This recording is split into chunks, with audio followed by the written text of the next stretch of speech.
Tambah lagi ilmu itu bagi orang-orang yang mengamalkan ilmunya. Karena janji Nabi Allah itu, man amila bima ilma warasahullahu ilma ma lam ya'lam, kata Nabi. Barang siapa mengamalkan satu ilmu saja, satu saja ilmu dia amalkan, maka Allah akan wariskan dia ilmu-ilmu yang lain yang dia tak tahu dari mana datangnya. Ada dia ilmu bagi Tuhan.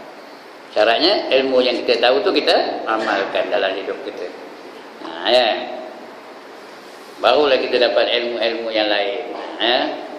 Baiklah, muka surat berapa tuan-tuan? Jadi surat 217.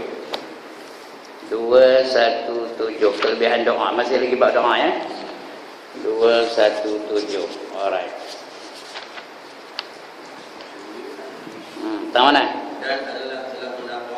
Dan adalah telah menaqal. Menaqal itu artinya mencungkil, mengquote. Kalau cakap orang putihnya quote, quotation, quote. Quoting itu menaqal, mencungkil. Bahasa sebenarnya, makna sebenarnya naqal itu cungkil. Bahasa kita ni memetik. Petik dari mana? Dari mana itu naqal. Dan adalah telah menaqal oleh Syekh Abdul Aziz Ad-Diraini daripada Khidir alaihi salam. Dia dapat daripada Nabi Khidir alaihi salam. Bukan dia berjumpa dengan Nabi Khidir, kerana mereka itu bukan sezaman. Dia bermimpilah berjumpa dengan Nabi Khidir. Bahawasanya orang sakit apabila tiada hadir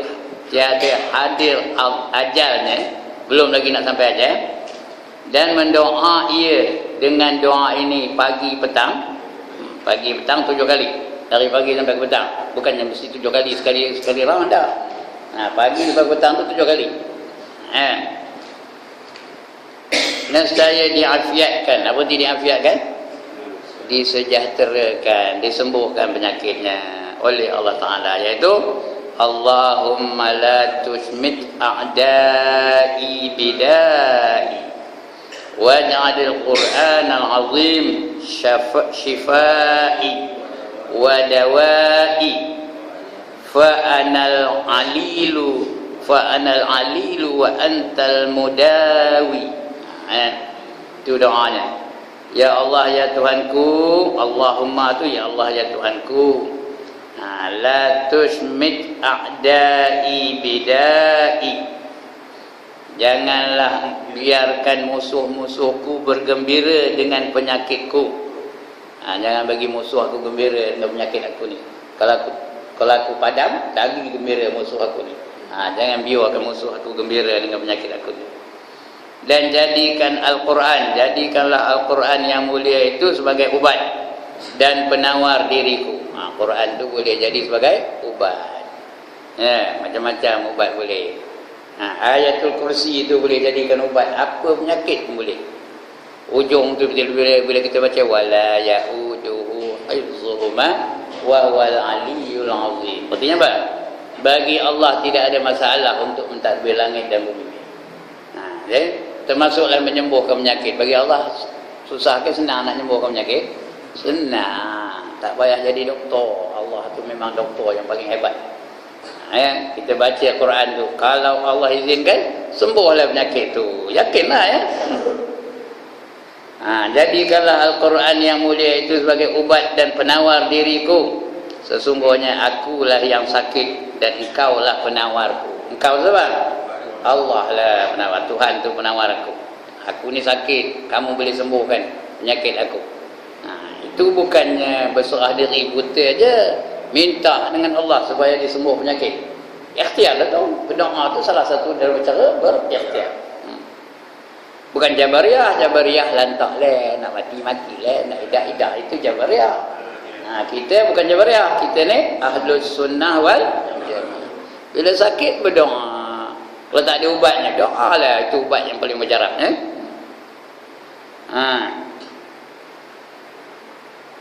Jadi dapat itu ya. Dan daripada Ibnu Abbas radhiyallahu anhuma, Ibnu Abbas namanya Abdullah bin Abbas radhiyallahu anhuma, daripada Nabi sallallahu alaihi wasallam barang siapa ziarah akan orang sakit yang belum sampai ajalnya, maka membaca ia 7 kali akan doa ini. Baca doa ini 7 kali. As'alullahul karim Rabbal ashril azim an yashfiyak yashfiyak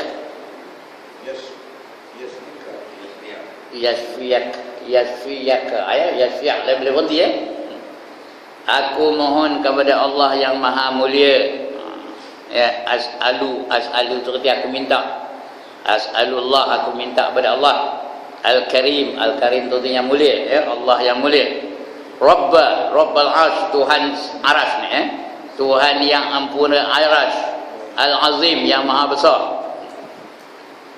Ayyashfiyak, iaitu supaya menyembuhkan kamu. Kamu tu boleh sembuhkan oleh Allah. Baca doa itu. Kalau dia belum nak mati, insya-Allah afiat dia, penyakitnya tu sembuhlah penyakitnya. Kalau belum nak mati, kalau dah nak mati, Nabi pun mati, Rasul pun mati, ya. Yang tak mati hanya Allah Taala saja. Lagi kata Ibnu Abbas radhiyallahu anhuma, berjumpa Nabi Khidir dengan Nabi Ilyas alaihi wassalam tiap-tiap tahun pada Arafah. Rupanya mereka itu berjumpa di padang Arafah. Tiap-tiap tahun di Arafah, maka mencukur tiap-tiap keduanya akan kepala taulannya. Artinya Ibnu Abbas mencukur Nabi Khidir apa? Bukan, Nabi Khidir mencukur kepala Nabi Ilyas, Nabi Ilyas pun mencukur kepala Nabi Khidir. Ini riwayat daripada Ibnu Abbas sendiri.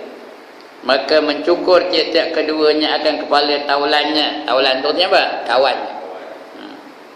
Dan bercerai keduanya beberapa kalimah. Katanya mereka bercerai itu membaca kalimah-kalimah yang ini, iaitu Bismillahirrahmanirrahim, la yasuqul khairu illallah. Bismillahirrahmanirrahim, la yasrifu su'a illallah. Bismillahirrahmanirrahim, ma kana min ni'matin fa min Allah. Bismillahirrahmanirrahim, la ya'ti bil hasanati illallah. Bismillahirrahmanirrahim, la haula wa la quwwata illa billah.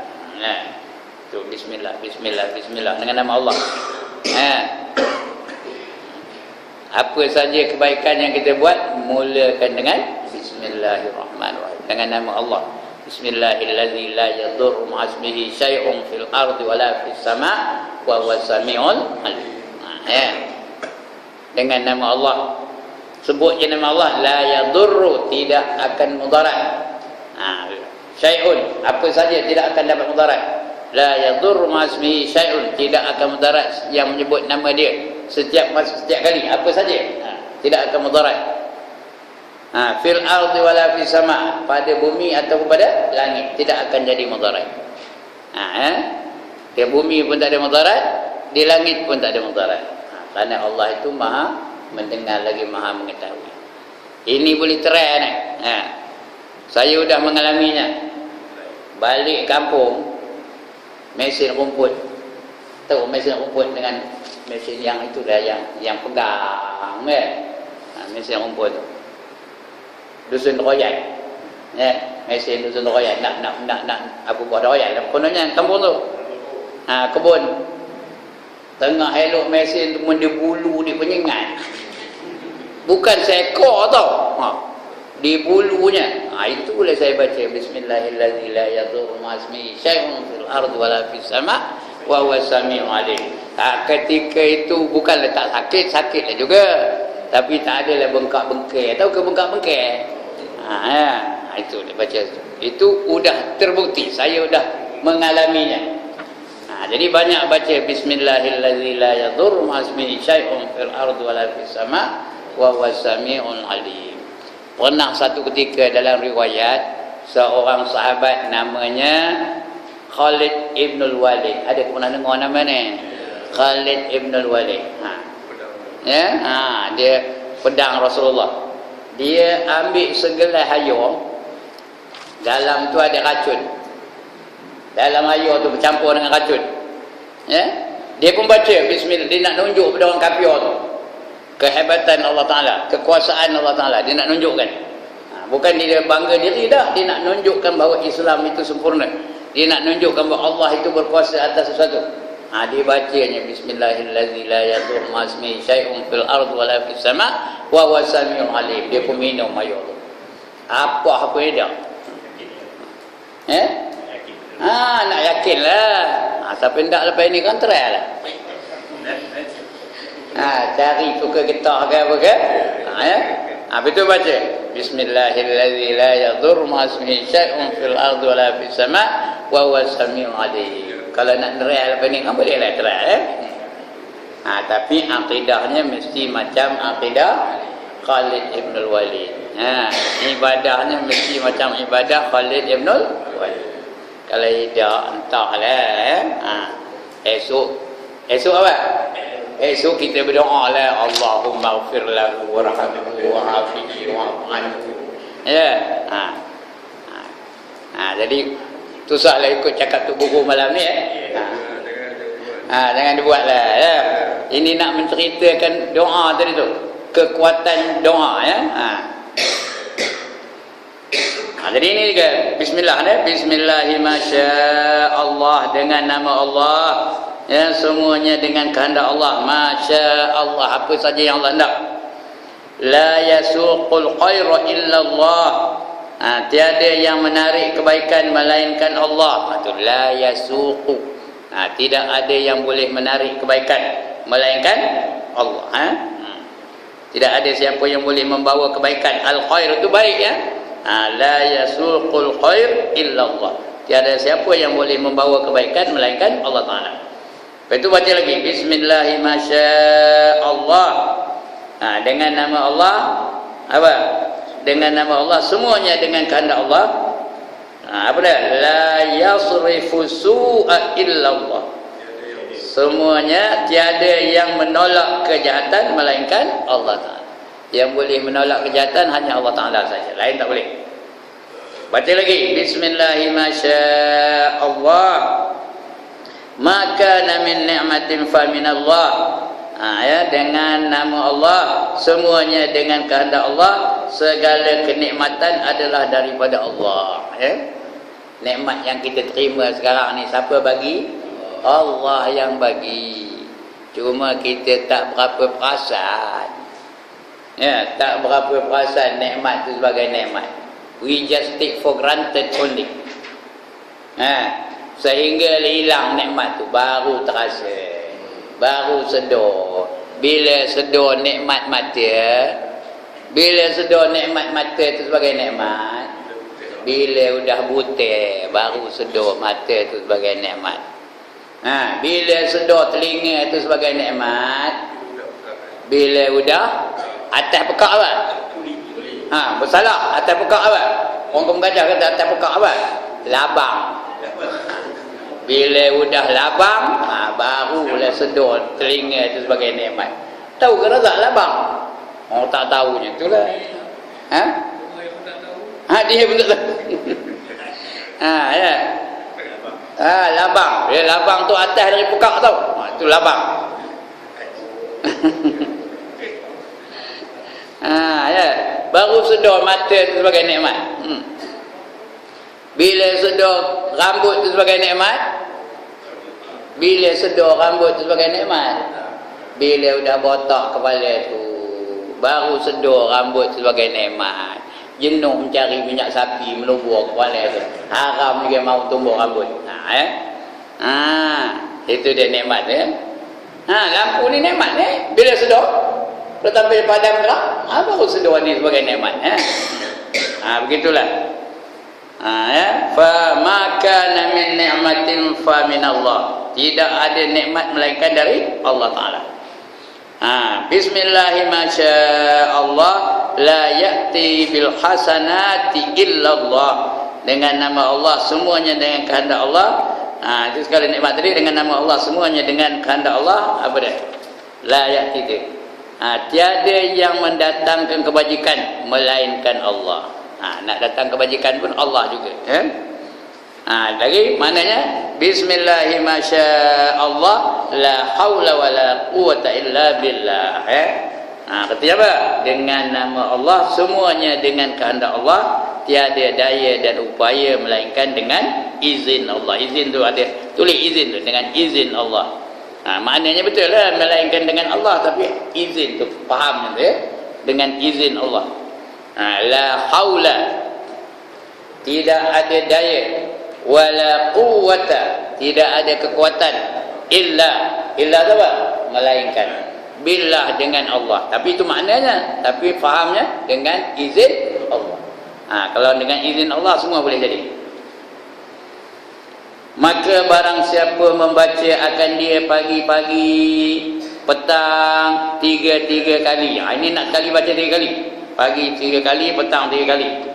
Dipeliharakan dia daripada tiap-tiap balak, kebinasaan, daripada seteru orang zalim, sultan yang zalim, syaitan, ular kala, ular kala ya, terbakar, tenggelam air, dan daripada kena curi. Tengok banyak benar fadilatnya. Atas amalkanlah. Ya. Atas saya pun tak hafal. Atas kalau tak buku tak hafal, murid lagi dia tak hafal. Jadi nak hafal lepas ni insya-Allah ya. InsyaAllah nak hafal lepas ni. Dia ngajar je, nyuruh orang lain ngapal, dia tak ngapal. Jadi sama-sama kita ngapalnya, kita amalkan 3 kali pagi, 3 kali petang. Terhindar, dipeliharakan Allah daripada segala bala. Mana bala-bala semua habis. Apa saja musibah tak kena. Kebinasaan tak ada binasa. Seteru, orang yang nak membinasakan kita tak berjaya. Daripada seteru. Daripada orang zalim nak menzalimi kita tak berjaya juga. Sultan yang zalim, kita sultan tak ada lah zalim ya, tapi zaman-zaman dulu ada tak sultan zalim? Ada ya. Syaitan, syaitan kan? Ada rehat ke syaitan? Ya. Sentiasa aja dia nak menyesatkan kita. Tapi orang baca ini syaitan pun tak berani dengan kita. Ya. Lari syaitan. Ular pun nak matuk tak jadi. Kala nak gigit, nak nyengat tak jadi. Terbakar, tak ada kena terbakar. Sekarang ni boleh terbakar tak? Tokar boleh terbakar, rumah boleh terbakar, apa pun boleh terbakar. Tenggelam air, tenggelam dalam air, mati lemak tak ada. Dan daripada kena curi. Barang kita tak ada kena curi. Bila orang curi itu gagal. Itu dia. Baca itu aja. Kerana bila kita baca, Allah pelihara. Dapat pemeliharaan dari Allah Ta'ala. Ini dah luruh aja dorayan, tengok tak ada. Di atas tengok ada 4 biji, ada 8 biji, tengok tinggal 4 biji, bawah-bawah cari tak ada. Rupanya dah lesak kerja dia orang. Baca doa ni, insya-Allah tak ada curi dia orang. Dan jika dibaca akan dia pagi-pagi, sentosa ia hingga petang. Baca pagi-pagi sampai ke petang, dia tak ada kena benda-benda yang teknis. Dan jika dibaca akan dia petang-petang, sentosa ia hingga pagi. Kena yakinlah. Baca pagi sampai ke petang, selamat. Baca petang, malam-malam terus selamat, sampai pagi esok selamat juga. Pagi baca, petang baca, maknanya 24 jam dah selamatnya, dipelihara oleh Allah Ta'ala. Dan jika dibaca akan dia petang-petang, sentosa ia hingga pagi. Dan tiada membaca akan dia seseorang pada hari Arafah 100 kali. Hari Arafah berapa bulan? 9 hari bulan Zulhijjah, itu namanya hari Arafah. Baca 100 kali yang tadi tu, bismillahirrahmanirrahim tu ya. Baca 100 kali. Melainkan menyeru akan dia Allah Ta'ala. Apa kata Allah Ta'ala seru? Hai hambaku, telah engkau meredai akan daku, telah engkau meredai akan daku, dan aku reda daripada engkau. Minta olehmu akan daku barang yang kau kehendaki, dan demi kemuliaanku sesungguhnya aku beri akan dikau. Mintalah benda akan aku bagi. Tapi biarlah minta tu benda yang menasabah. Jangan minta, ya Allah, luruh kalau 20 kilo emas. Tak ada maunya luruh, biar yang menasabah. Bukan Allah tak boleh bagi, tapi permintaan kita tak ada menasabah. Kalau siapa minta, ya Allah, berilah 20 kilo emas pada tiap-tiap orang yang hadir dalam masjid ni, macam tom. Berapa kilo tu? 20 kilo seorang. Betul, masjid lain pun minta juga 20 kilo seorang. Tom. Semua orang dalam dunia ni ada 20 kilo emas, macam tu kan? Puan? Tak laku emas tu. Dah semua orang ada. Itu sebab di akhir zaman nanti semua orang kaya, tahu. Everybody will become rich. Dekat nak kiamat asal. Semua orang kaya-kaya belaka. Sehingga nak berzakat pun tak ada orang yang nak menerimanya. Tak aku sio, aku banyak duit, kata yang lain. Tak aku sio, aku banyak emas, kata. Jadi semua dah tak laku. Nak bagi saja tak nak. Sekarang ni saya bagi saja, boleh. Berebut ngambilnya. Itu sekarang ni. Itu dia, tuan-tuan. Dan adalah Khidir. Nabi Khidir itu gelaran bagi Nabi Khidir. Dan sebab yang demikian itu kerana bahawasanya duduk ia atas farwah baydah, yakni kulit kambing yang putih. Itu Nabi Khidir, dia duduk atas kulit kambing yang putih. Kemudian jadi hijau dia. Mula putih, dia duduk Nabi Khidir jadi hijau kulit kambing. Punyalah hebat, Itu Nabi Khidir. Allah bagi dia hikmah. Itu sebab Nabi Musa tanya, siapa orang yang paling banyak ilmu ni, ya Allah, kata Nabi Musa. Nabi Musa harap nak ngaburkan dia lah. Ya Allah kata kamu lah. Patut Nabi Musa harap gitulah. Jawab Nabi Musa, jawab Allah kepada Nabi Musa, ada seorang lebih lagi handai, banyak lagi ilmunya. Kamu akan jumpa dia,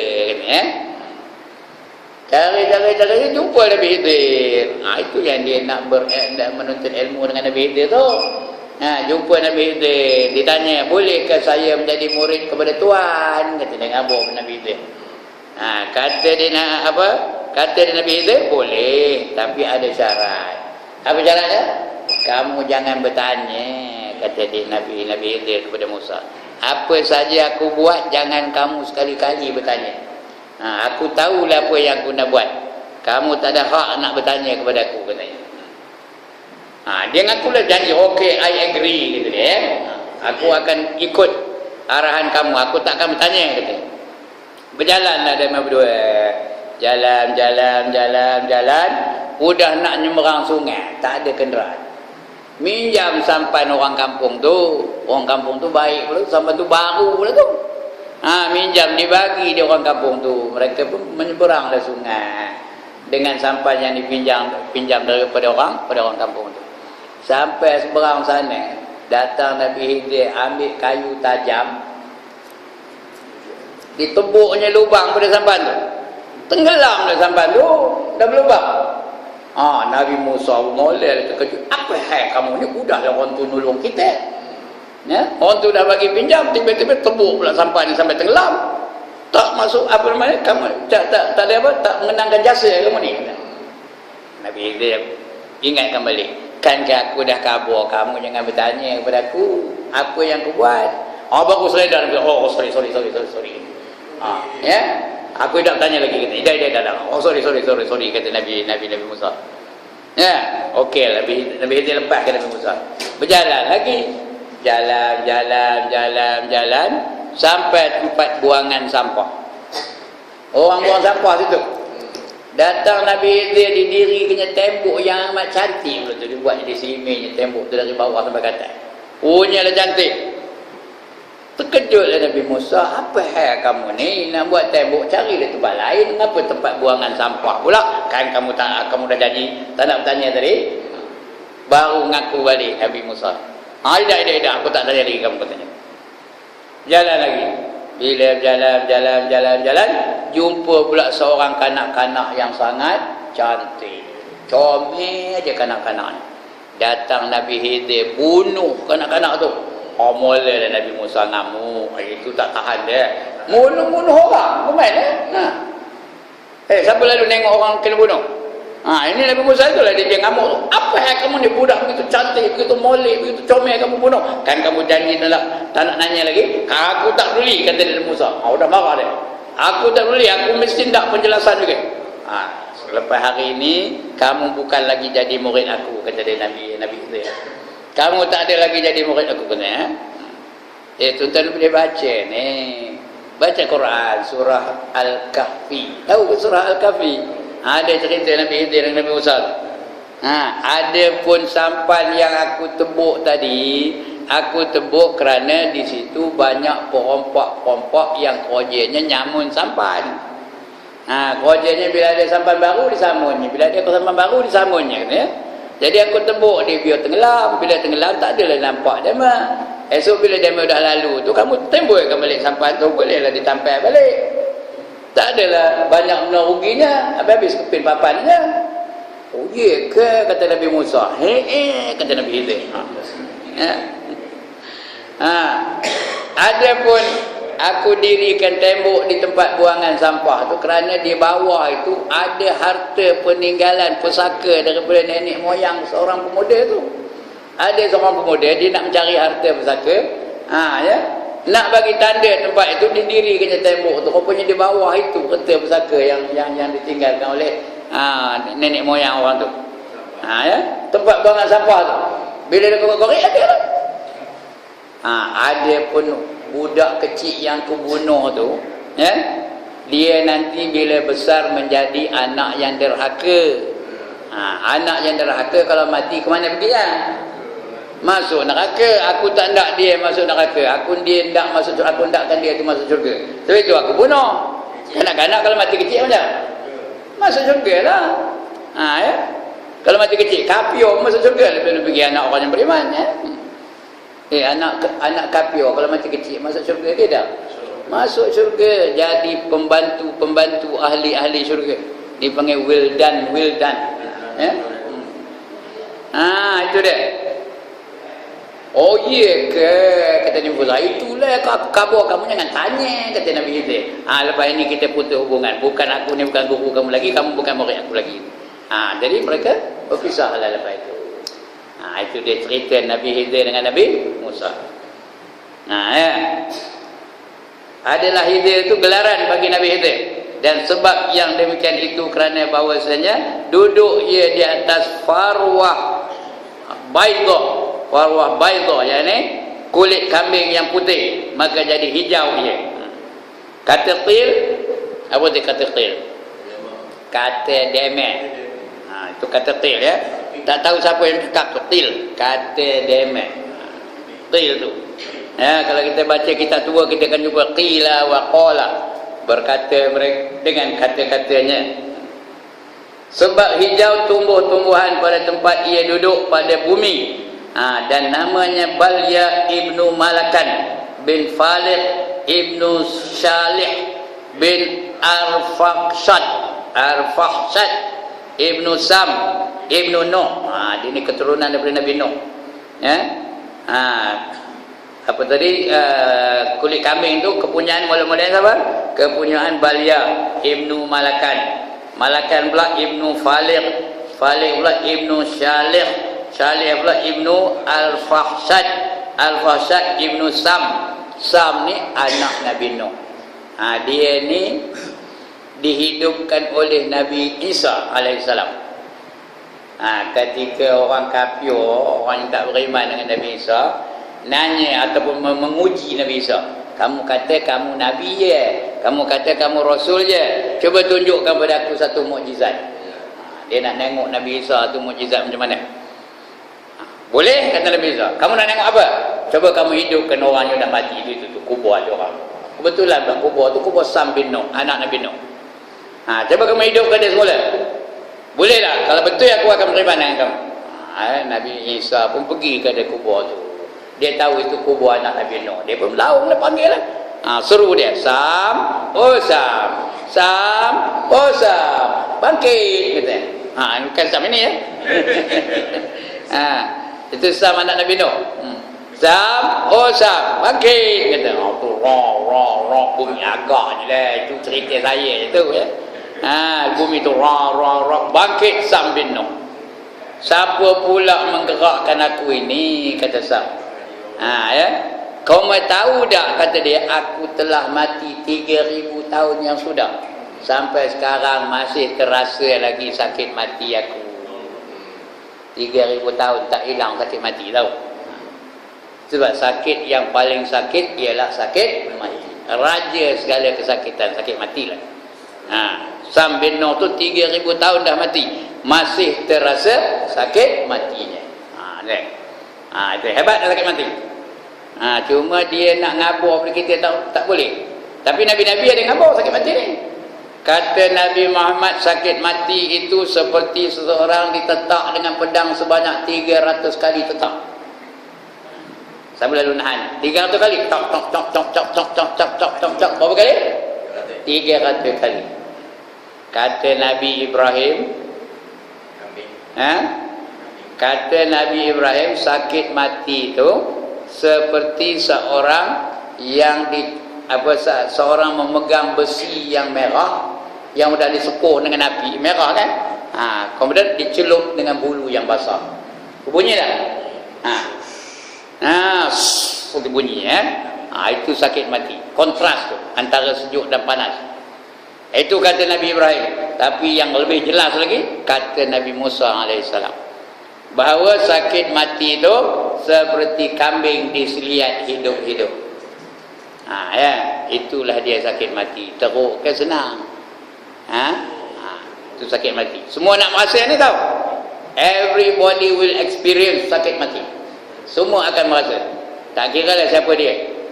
Beriman ke, kafir ke, pangkat besar ke, pangkat kecil ke, semua akan merasa sakit mati. Kafir ke, merasa sakit mati belakang.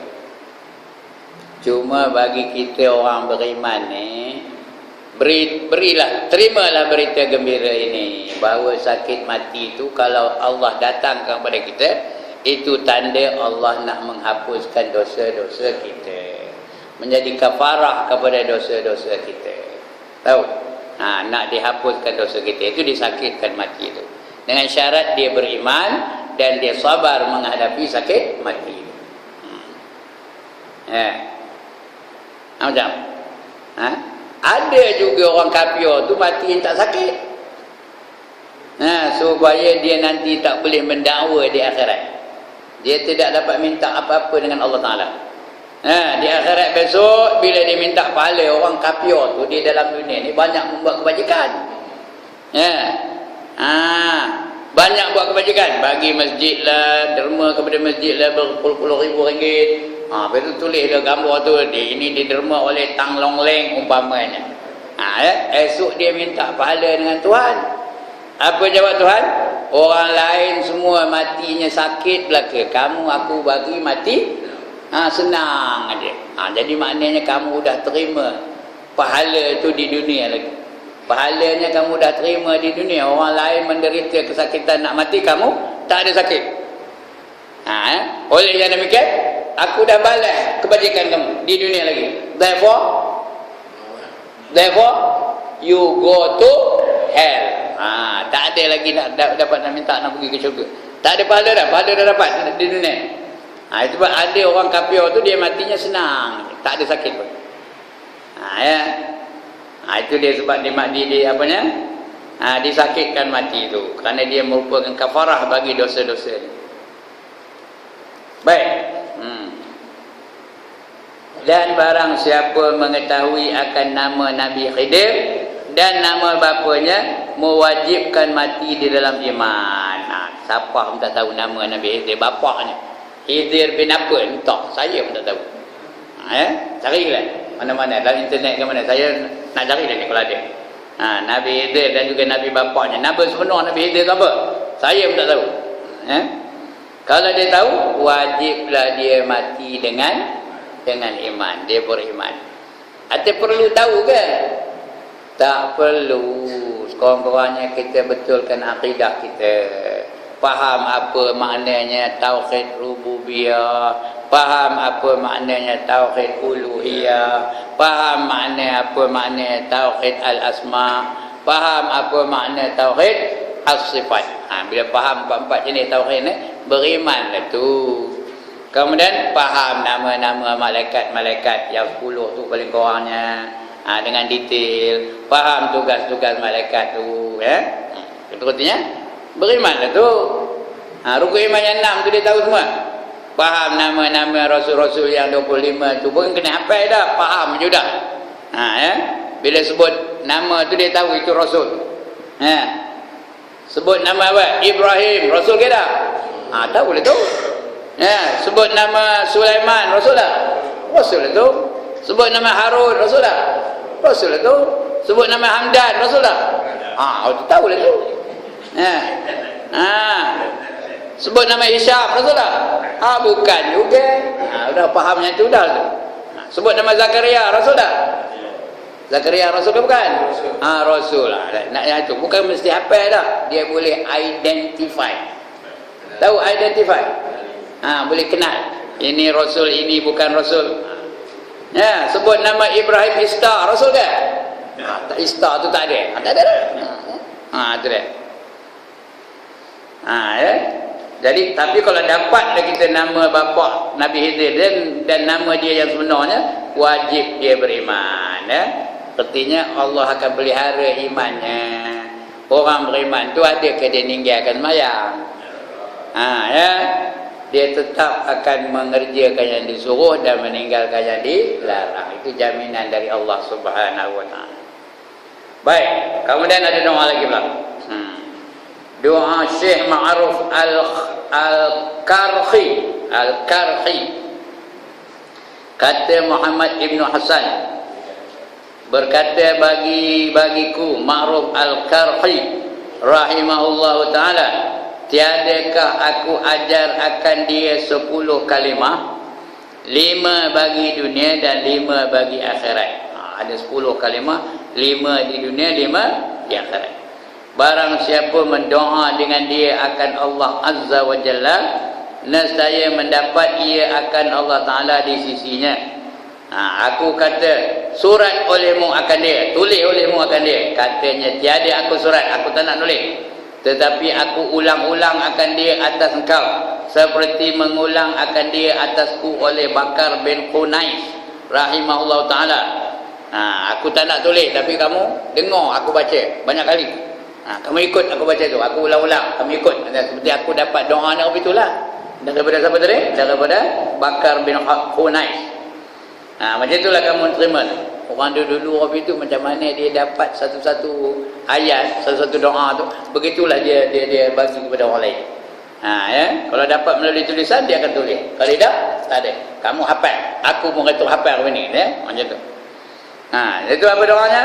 Hasbiyallahu lidini, hasbiyallahu lidunyaya, hasbiyallahul karimu lima ahammani, hasbiyallahul halimul qawiyyu liman yagha alayya, hasbiyallahu syadidu liman kadani bisu, hasbiyallahur rahimu indal maut, hasbiyallahur raufu indal mas'alati fil qabr, hasbiyallahul karim, hasbiyallahul karimu indal hisab, hasbiyallahul latifu indal mizan, hasbiyallahul qawiyyu indas sirat, hasbiyallahu la ilaha illahu alaihi tawakkaltu wa huwa rabbul arsyil azim. Hasbi itu artinya cukuplah bagi aku akan Allah. Hasbi Allah. Kalau ramai hasbunallah. Kalau kita seorang hasbi Allah. Hasbi Allahu lidini. Cukuplah Allah bagi agamaku. Kalau ramai hasbunallahu lidina. Ramai kalau nak baca lah doa ni, hasbunallahu lidina. Hasbunallahu lidunyaya. Dunyaya tu dunyana. Ya tu jadi na ujungnya. Kalau nak ramai, kalau nak dipluralkan. Ya.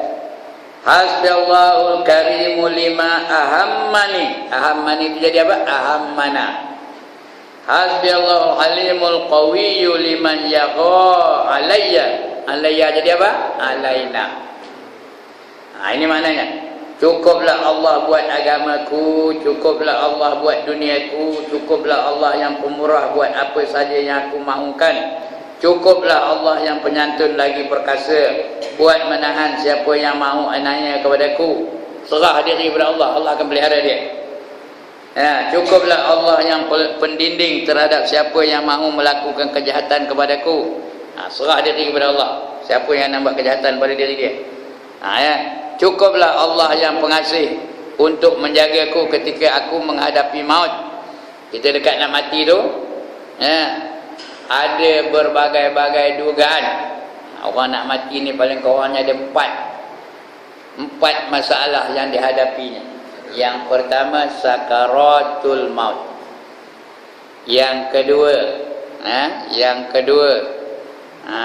ya, dia nampak tempatnya di akhirat. Dia nampak. Kalau ahli neraka, dia nampak neraka. Kalau ahli syurga, dia nampaklah syurga. Nampak mahligainya, nampak pakaiannya. Nampak apa? Pakaiannya lagi nampak apa? Nampak makan minumnya, nampak kenderaannya. Lebih-lebih lagi nampak apa Tuan Haji Hamdan? Bidadari. Melambai-lambai. Melambai Tuan Haji Hamdan tu, mari, my darling, come to me, katanya. Itu yang dia seronok tu. Nak kata tak? Nak. Nampak bidadari melambai-lambai dia. Tidak kedengki orang sana. Tidak ke jalan, teman. Jalan ke tak? Jalan ke tak? Tak jalan. Ngangguk jalan semua. Tak ada jalan, tahu? Kerana di syurga nanti Allah dah cabut rasa jealous tu. Tak ada jalan lagi. Gembira je dapat dengan madu-madunya, tahu? Bekerjasama mereka dengan madu-madunya tu. Masing-masing melayan. Ini abang kita ya. Nampak? Bukan melawak ni, betul tahu. Ya? Dia nampak tempatnya di dalam syurga, ya. Itu yang yang kedua. Yang kedua kata kita kedua. Yang kedua, yang pertama sakaratul maut. Yang kedua, tempatnya dia nampak sama ada syurga atau neraka. Syurga nampak syurga, kalau neraka nampak neraka. Ya. Yang ketiga, dia jumpa, dia nampak malaikat maut tu. Itu kalau orang derhaka lah. Kalau orang derhaka, dia nampak malaikat maut tu dengan rupa yang asal. Rupa yang dia originalnya rupa. Ya. Kalau dia ahli syurga, dia nampak juga malaikat maut, tapi mana rupanya? Serupa dengan seorang pemuda yang handsome, pemuda yang lemah lembut, pemuda yang hebat, pemuda yang yang cantik. Dia nampak. Tapi kalau ahli neraka, dia nampak seperti pemuda yang bukan pemuda, seperti rupa dia yang asal. Ya. Rambutnya berputar-putar, rambutnya tahu. Hitam legam. Keluar asap dan api dari mulut dan hidungnya. Suara macam delintor. Tahu delintor? Macam itu suaranya. Kalau orang tu orang yang derhaka kepada Allah. Ya. Nabi Ibrahim nengok malaikat maut tu pengsan tahu. Pada satu malam Nabi Ibrahim balik daripada berdakwah. Dia masuk dalam bilik, dalam rumah Nabi Ibrahim tu ada satu bilik tempat dia bermunajat dengan Allah Taala. Masuk aja dia dalam bilik tu, ya, bilik tu kunci dari luar. Tengok-tengok dah ada seorang pemuda nunggu. Cantik pemuda tu, nunggu dia. Nabi Ibrahim pun heran lah, siapa membenarkan kamu masuk dalam bilik aku ni? Kata dia pemuda tu, tuan bilik inilah membenarkan aku, kata Nabi Ibrahim, aku tuannya, aku tak pernah bagi izin kamu masuk pun. Kata dia pemuda tu, bukan kamu tuan kepada tuan bilik ini. Siapa? Allah Ta'ala lah. Terus dia tanya, kerana Nabi Ibrahim ni Nabi Rasul, bukan bingung macam kita ni. Kalau kita ngaruh balik, apa yang cakap ni? Dia tahu ini bukan orang, ini tentu malaikat. Terus dia tanya, kamu ni malaikat apa? Kata dia tanya Nabi Ibrahim kepada pemuda tadi. Jawab pemuda tu, aku malaikat maut. Macam sekarang balik kalau tengah gelap-gelap tu ada orang nunggu kat tangga. Kamu ni siapa? Kata tanya Cik Harun. Macam? Teman malaikat maut. Macam? Pesan terus dia. Ini dia dah. Dia tanya, kamu datang nak cabut nyawa aku ke? Atau kamu datang nak sembang, nak berziarah aku? Kata Nabi Ibrahim. Kata malaikat maut, aku datang nak ziarah kamu, bukan nak cabut nyawa kamu. Hari ni aku cuti, aku MC hari ni. Jadi tengah bersembang tu kata Nabi Ibrahim, kamu cuba tolong tunjukkan kepada aku mana rupa kamu yang sebenarnya. Aku nak tengok rupa kamu yang sebenarnya, katanya. Kata dia malaikat maut, jangan, tak lalu kamu tengok aku, kata. Ayat tak juga, kata. Tak apa, ayat tak juga, katanya. Nabi Ibrahim tak juga. Tak apalah kalau kamu tak apa, kamu pandang ke dinding sana. Bila aku kata pusing, kamu pusing. Tak ada lama pun dia pandang ke dia pusing, kata malaikat maut. Dia pun tengok malaikat maut, pusing, tengok. Terus pengsan. Kerana malaikat maut tu berubah rupanya. Daripada rambut yang kemas tadi, berputar-putar rupanya. Macam rambut, apa? David Arumugam. Ada orang tengok? The Ellie punya rambut tu. Macam itulah, agaknya lah. Berputar-putar rambutnya. Keluar asap daripada mulutnya dan juga daripada hidungnya. Itu dia. Jadi pensan Nabi Ibrahim tengoknya. Lepas tu baru dia jaga, baru dia seduk. Itu Nabi tu, Rasulullah tu, Khalilullah pun pensan. Kalau kita tak.